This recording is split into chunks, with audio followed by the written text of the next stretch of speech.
Thank you so much to our panel. Honestly, there's nothing that we could add to these really powerful last words that would make a difference at this point. I think the one thing that I just want to share is that it's truly inspiring and motivational to see your commitment to change and your honest commitment to change. And I really hope that this is something we all together can take forward.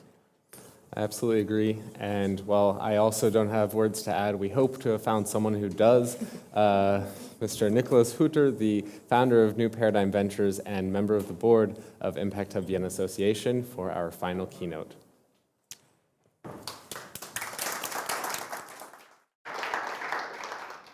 Thank you, and hello, everybody. I guess I've been given the privilege to close this conference and with a few thoughts about funding the impact economy, picking up on Uli's topic. But I would like to provoke a little bit, and I hope that I achieve that. In addition to provoking, I would like also to disappoint, or the German word actually to enttäuschen is better, because I think we're subject to a number of fallacies and different perspectives that we need to question. And through that, I would like to stimulate and encourage debate and thought. And I'd like to also issue a disclaimer. I'll be using strong language. And I'd like to give the possibility of plausible deniability to the team of the Impact Hub to dissociate themselves from me after this talk. So let's start with some framing. If economics is the science of the efficient allocation of resources, then financial economics, or the study of financial markets, is the science of the efficient allocation of scarce financial resources. That's the textbook. The catch is everything in this sentence is bullshit. First of all, it's not a science, it's an ideology. Second, the system is not efficient, it's massively wasteful and ineffective. And third, capital is not scarce, it's super abundant. From 6 times global GDP in 1990, we're approaching 10 times global GDP. We're talking about 700 to 800 trillion in assets. Now, what does that mean? Well, in my view, finance as we have it today, and we're all part of the system, including myself. I've been a venture capital investor for over a decade. I've been dabbling in this impact investment space, not as an investor, but as a facilitator. The privilege to initiate this wonderful conference almost 10 years ago. I think finance is broken. Broken both functionally, doesn't work, and morally is unjust. Functionally, because as I said, it's ineffective. It does not channel the resources to where they're most needed, to the SDGs as an agenda, which I agree with the previous panelists. This is the agenda that we need to focus on. And it's inefficient. It creates massive externalities, exploitation, pollution, inequality. We know all about that. And on the moral side, and this is a language that we have unlearned to speak, the default is exploitative and extractive. It's optimized for the rich and the powerful. And there are institutionalized injustices built into the system, not by design, but by evolution. Think about the value capture, the whole Piketty factor thing, that capital always wins versus labor. But also about, on the more micro level, the concept of risk distribution. For those of you who are entrepreneurs or in the venture capital space, I find the notion of a liquidation preference, protecting capital versus the lifetime and energy of entrepreneurs, despicable. Those power imbalances are protected and protective through ideology and maintain the status quo. And this is what we're up against. It's not just stranded assets. Now, how does that look like from a dysfunctionality perspective? The current way that we address the SDGs is mainly through public and private philanthropy. Development aid, ODA, official development assistance, roughly 150 billion per year, shrinking at 2-3%. Global philanthropy is 200-300 billion, depending, or maybe 400, whether you include religion in the US or not. Doesn't matter. Thing is, it's 10 times too little, because for the SDGs, we need 3 to 4 trillion, 3 to 4,000 billion per year. The good thing? Well, there is a bubble, which is about the size of this building, or maybe even more.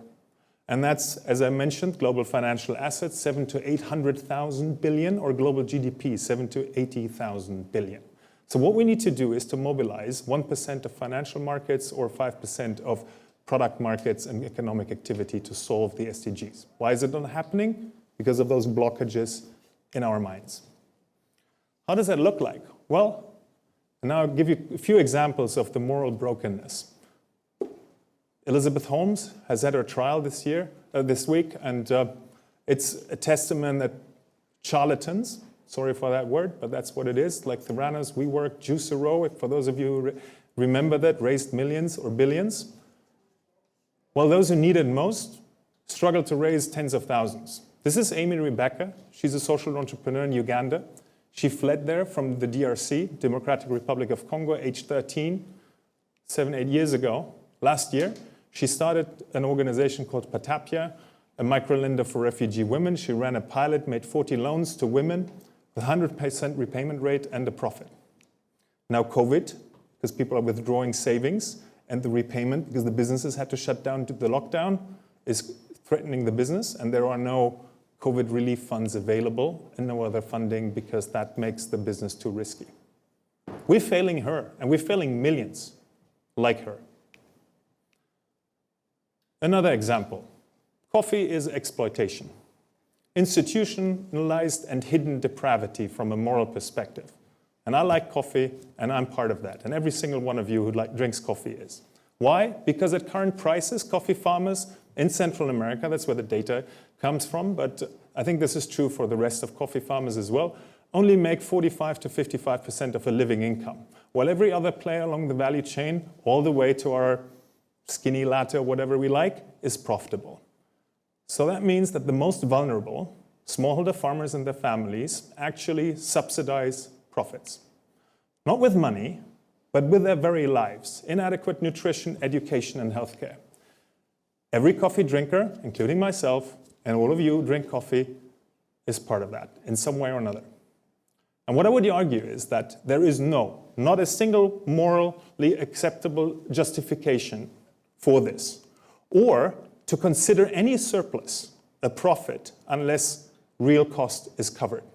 Because that profit, whether it's emitting carbon into the atmosphere or not paying living wages that take people out of poverty, is extractive and exploitative at the expense of people and the planet. That's what our system does, and we were part of it. Another one, well, old white man in a pissing contest, racing to achieve what was done in the 1950s. Jeff Bezos in his dong-shaped rocket. This is not science and discovery, it's tourism and vanity, lots of vanity.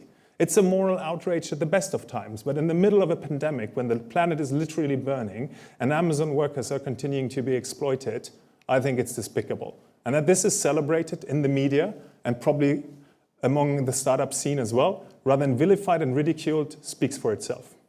Last one, the very face of cynicism.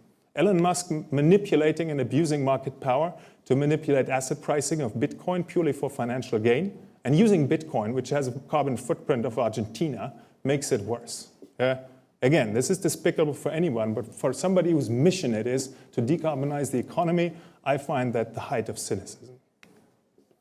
Now, what can be done? Well, we need to rethink, no, sorry, wrong slide. The time for rethinking is over. We need to unfuck finance. How can that be done? Well, the most cherished ideas that we have will not be enough. Technology is not going to save us, not if it is in the hand of the few. What we need is democracy, controlling the rule of the many, also for technology.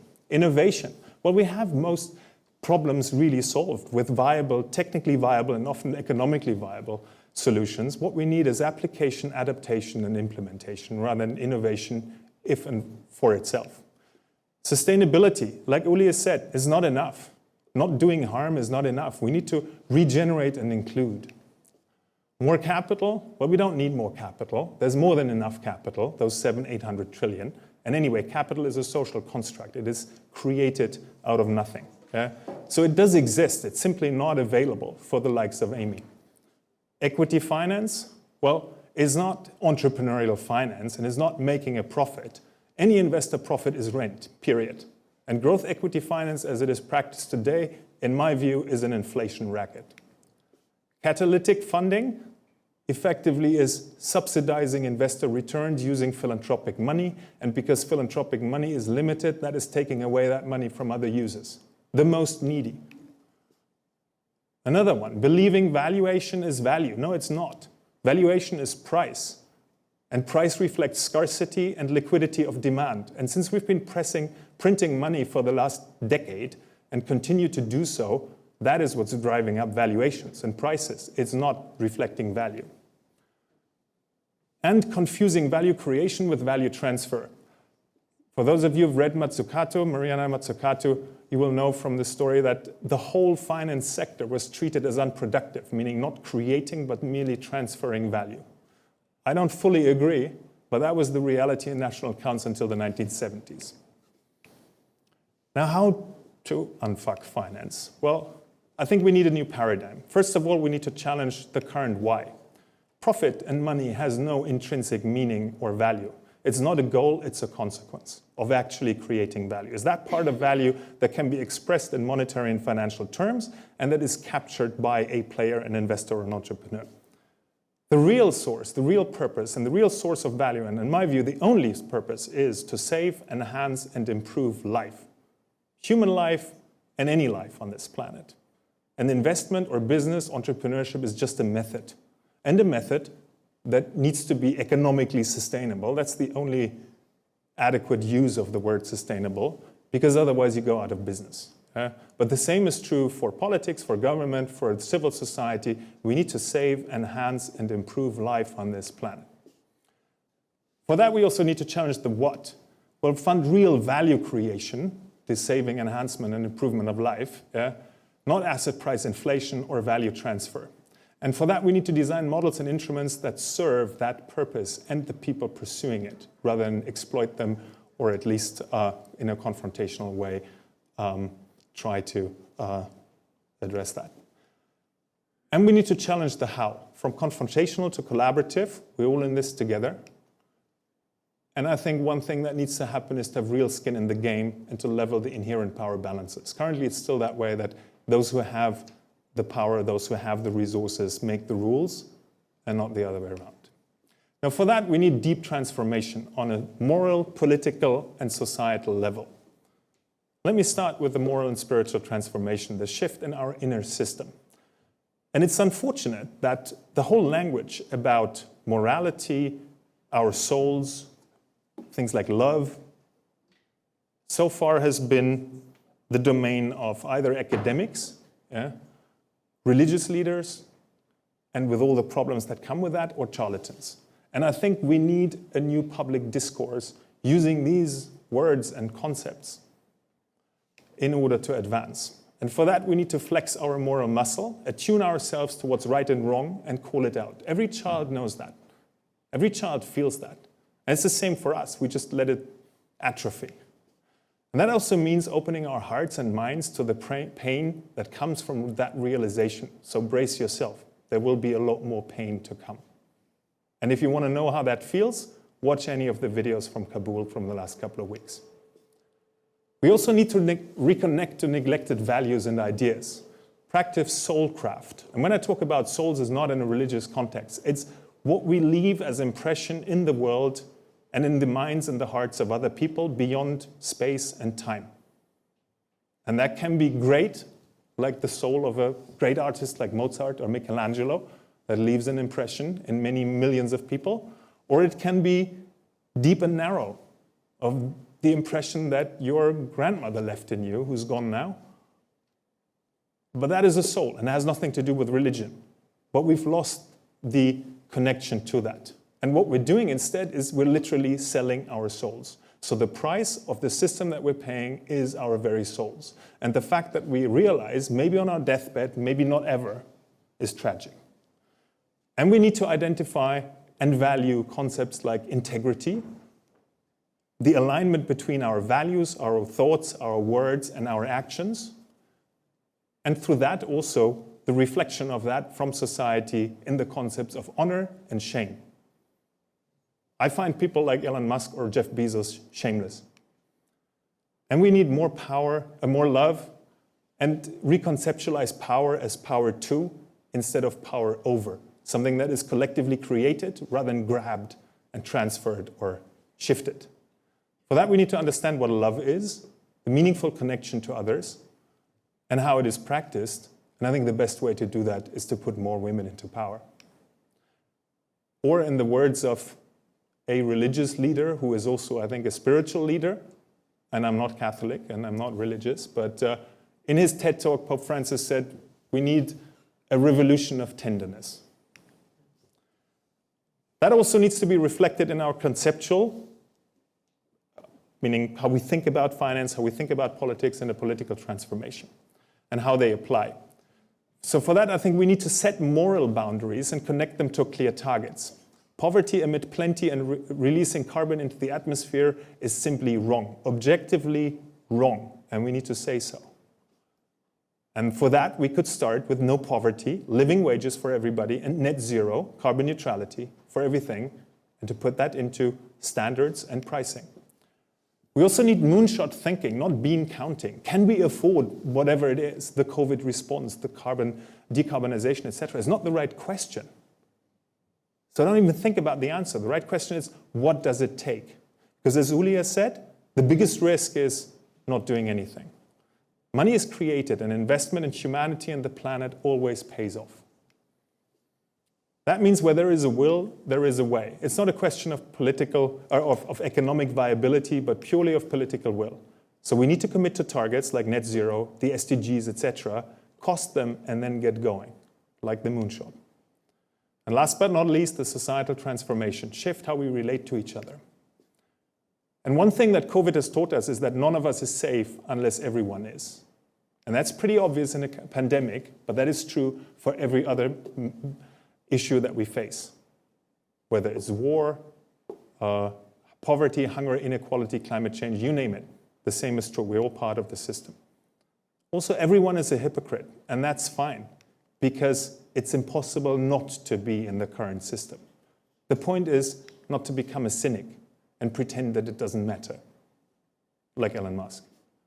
And we're all in this together, all in this. There is no us and them, and there's no away. There's just humanity and the planet.